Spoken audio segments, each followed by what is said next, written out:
Обновление для третьего Ведьмака изменило практически все. Не только графику и квесты, озвучку и задания, снаряжение и кучу всего по мелочи. Не только испортило оптимизацию, повысило требования к системам и до сих пор не позволяет нормально играть сотням и тысячам фанатов, но и баланс. Появились неиспользованные очки умений, Геральт умирает на глазах буквально от передозировки, а старые билды или превратились в полный хлам, или как минимум перестали работать корректно. Скорость поединков как будто замедлилась, изменилось поведение противников и влияние на них знаков, бомб и различных дот-эффектов по типу поджигания и отравления. Для прокачки навыков теперь требуется не более 3 очков умений, а сами навыки, как минимум некоторые из них, стали работать иначе. Даже неизменная сложность игры будто бы стала иной. Все дело в том, что разработчики CD Projekt Red, ну или их наемные силы, решили вернуться к изначальной концепции боевой системы до релизного третьего Ведьмака, нацеленной на адаптивную несложную прокачку и смену навыков в любой момент по усмотрению, а не их перераспределение и выведение супербилдов. Поэтому сейчас навыков можно прокачать куда больше, благодаря пониженному уровню прокачки, а вот их эффективность, дарующая нам те самые непобедимые супербилды, уменьшилась. Одним махом разработчики уничтожили десятки выверенных формул идеальной прокачки и поставили в тупик раздосадованных игроков.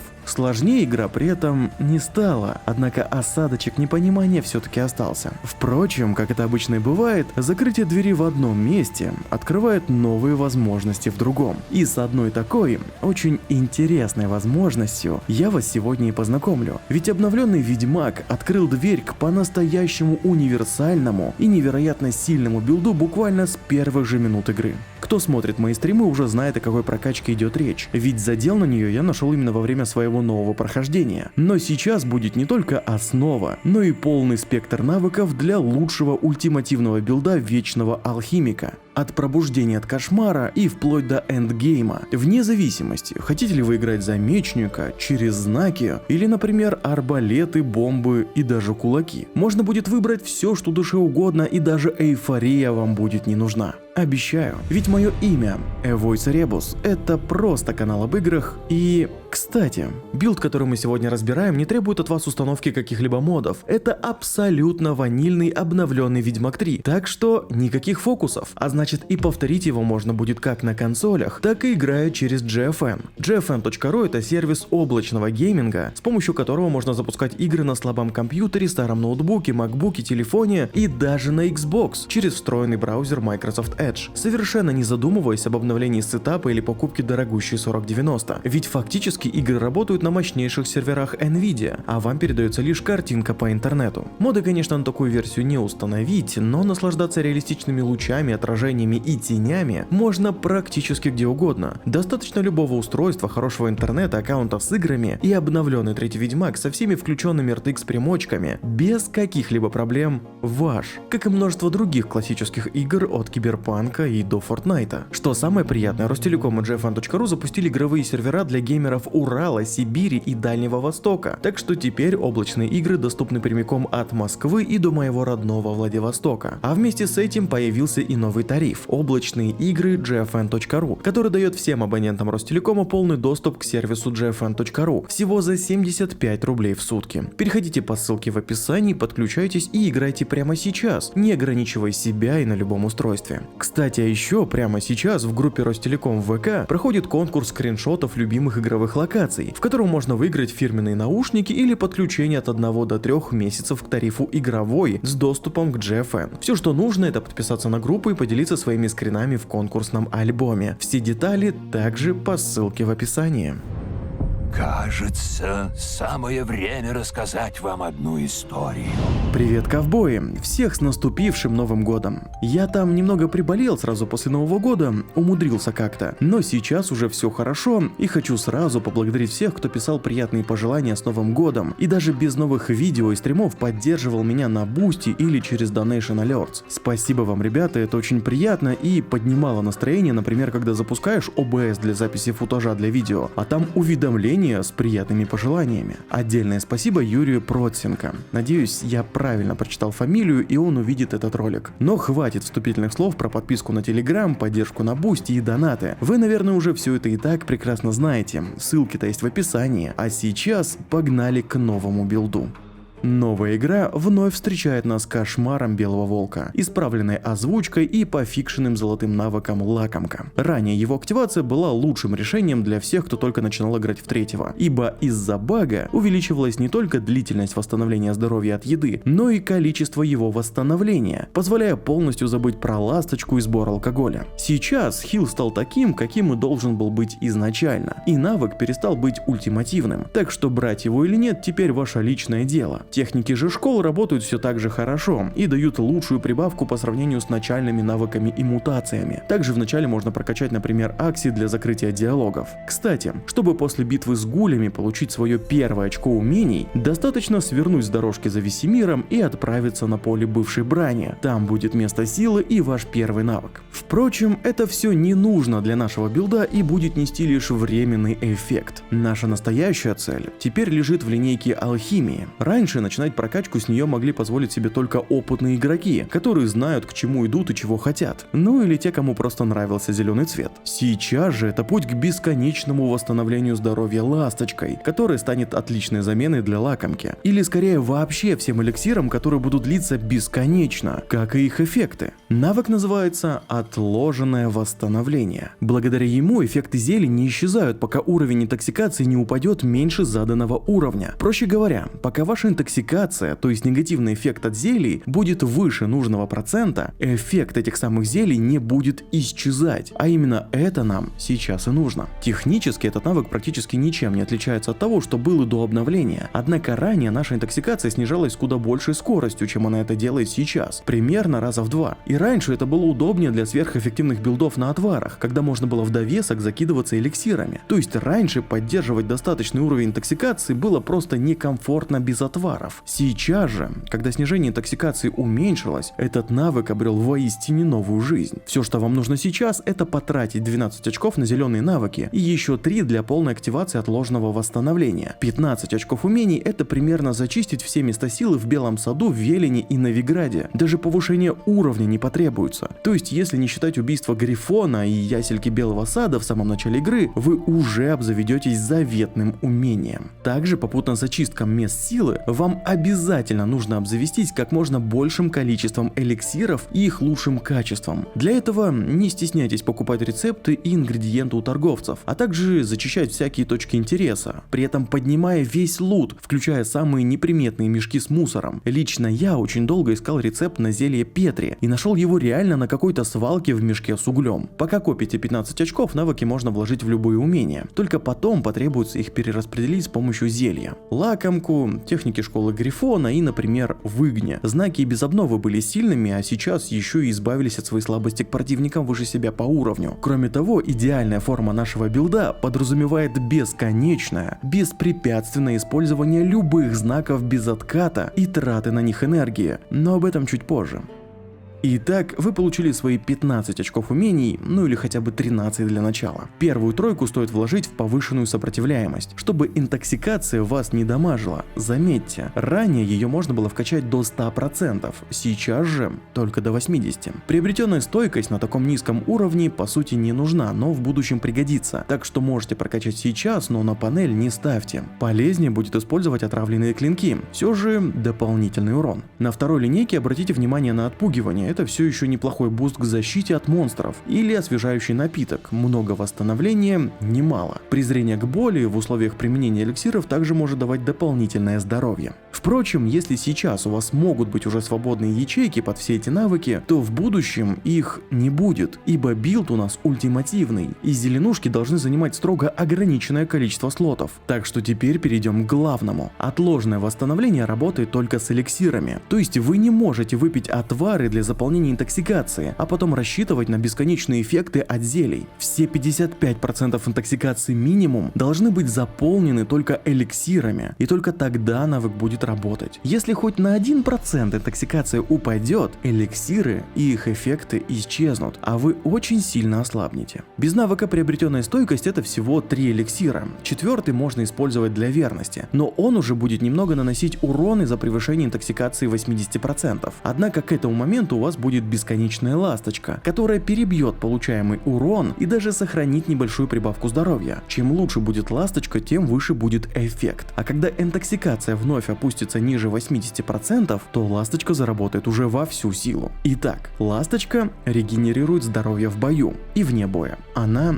обязательно. Неясыть повышает восстановление энергии в бою. Обязательно, если играете через знаки, да и будет полезно в принципе, когда откроете тот же вихрь. Марибор повышает адреналин. В определенных вариантах даже важнее, чем неясыть. Гром и Петри увеличивают силу атаки клинком и мощь знаков, полезны в любом бою. Полнолуние дает дополнительное ХП и важно для увеличения выживаемости. Черная кровь и Иволга, а также все квестовые незначительные эликсиры ситуативны. Их применение дает свои плюсы, но в редких случаях. Пурга же ваше секретное оружие, ибо находясь в опасности, она замедляет время. Сам по себе эликсир действует очень мало времени, но с нашей прокачкой эффект становится бесконечным, что позволяет проще и комфортнее реагировать на боевые условия. А вместе с применением усиленного Ирдена, так и вовсе отправляет противников в тягучее желе. Но самое важное, вам не нужно выбирать лучшие или самые подходящие из этих эликсиров. Применяйте сразу 4, а потом добавляйте постепенно остальные. Немного терпения и эффекты всех эликсиров будут ваши, давая отличный буст всем вашим характеристикам.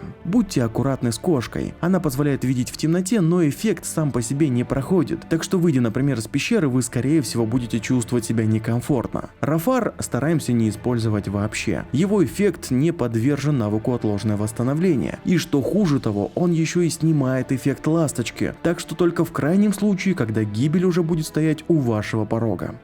Все. Это база. Повышенная сопротивляемость и отложенное восстановление, а также полный комплект эликсиров, чей уровень вы постепенно улучшите и получите более высокие бонусы, это все, что вам нужно в начале. Вы получаете постоянный реген, повышенные бонусы к восстановлению энергии и адреналину, а также усиление атаки и мощи знаков. Кроме того, крайне читерное замедление времени. С этого момента вы выполнили свой первый шаг к сильнейшему ультимативному билду через алхимию. Далее вам стоит сделать второй, но уже самостоятельно. Выбирайте путь прокачки, который вам наиболее интересен, и идите по нему. Это может быть поджигание с помощью игния, а значит вам нужен грифон и техники его школы. Или, например, вам интереснее махать мечом, тогда линейка быстрых ударов и выход на вихрь. Что бы вы ни выбрали, даже ваша альтернативная линейка все еще будет сильна. Я, например, качал Гард и даже сбегал в Тусен для добычи его замораживающего варианта в мутациях, но при этом без каких-либо проблем махал клинком в доспехах школы кота, ибо силу знаков и энергию мне даровали эликсиры. Второй шаг – это ваша личная подготовка к истинному билду Вечного Алхимика. Проходите игру, наслаждайтесь билдом и бесконечными эликсирами, постепенно улучшая его, ибо только ближе к финалу игры вам откроется вся истинная красота этой прокачки. Итак, как же усилить ваш универсальный билд? Для примера я буду показывать это на персонаже, который находится уже ближе к финалу игры. Вы же сможете это делать постепенно. Первое вложение – навык Синергия из все той же линейки алхимии. Он увеличивает бонус каждого мутагена. Чистая прибавка силы знаков и атаки будет не лишней. Побочные эффекты бесполезен. Вы и так сможете активировать все эликсиры, да и добавляет он всего один эффект, вне зависимости от того, сколько эликов вы примете. Убийственный кураж интересен, но крайне ситуативен, ибо не всегда противников несколько, да и для стопроцентного бонуса сейчас придется убивать больше, чем раньше. Такими темпами к полной активации силы навыка и использовать его будет не на ком, так что не советую. А вот приобретенную стойкость со временем стоит закинуть в активные навыки, ибо ближе к концу игры ваш уровень интоксикации вырастет, и вы сможете спокойно использовать в дополнение к эликсирам еще и один любой отвар. Доспехи Мантикоры и золотой навык контроля метаболизма теоретически позволят вам использовать даже 2 отвара, особенно если вы соберете прям все рецепты и один из отваров будет Василиском. Но 50% зазор на эликсиры будет слишком мал, и скорее всего вы будете упускать момент до активации в полубитвы, а значит и терять бесконечные эликсиры. Но дополнительные очки интоксикации все равно очень удобны, ибо позволяют закинуть сразу больше эликов, которые придется реже обновлять. И раз уж мы заговорили о эликсирах, вы ведь знаете, что отличная версия каждого эликсира имеет помимо базового бонуса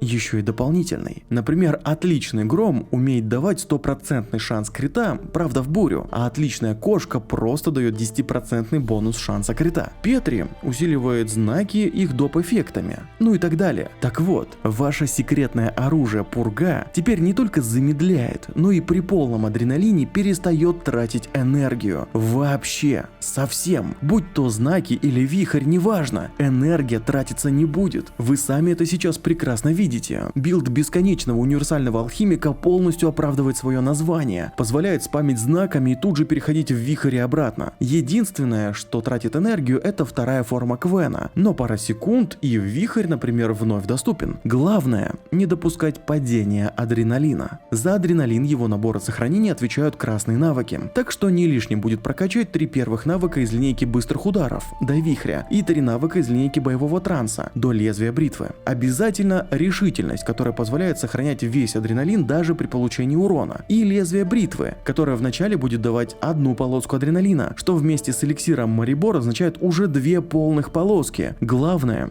чтобы это были те самые полоски. Теперь время определиться с мутациями. Самой сильной все еще остается мутация Эйфория. Она дает и силу атаки, и мощь знаков. Также она позволяет скрыть зеленые навыки в дополнительной ячейке, позволяя запитать основные усиленными мутагенами. А благодаря бесконечному хилу от ласточки, повышенная интоксикация ради больших циферок не будет вас сильно беспокоить. Это, конечно, не тот безумный буст, что раньше, но тоже вполне неплохо. Все, что остается, это выбрать знаки, которые вы любите применять чаще всего, и прокачать их. Сильнейшим знаком всегда был Игни, так что давайте повысим его, а также Ирдан, так как видеть вдвойне замедленного горячего противника, ну просто одно удовольствие. Броня, клинки и техники школы уже на ваше усмотрение. Предпочитаете меч, мантикора на легкость, техники кота и контроль метаболизма для эйфории, или пойдите против правил, возьмите кота и вместо эйфории кровавую баню. Тогда от контроля метаболизма можно отказаться в пользу еще одного красного навыка. Вместо Игни можно взять усиление Квена и рубить замедленных противников, которые даже не поймут, что случилось. Воистину ведьмачья скорость. Любите знаки? Качайте арт и мутацию замораживающего арда, техники Грифона и ее же броню. Несколько ударов рукой в пол, и противники познают на себе не только замедление, но и истинный смысл шоковой заморозки, которая дробит конечности. Смотреть на это просто завораживающее зрелище.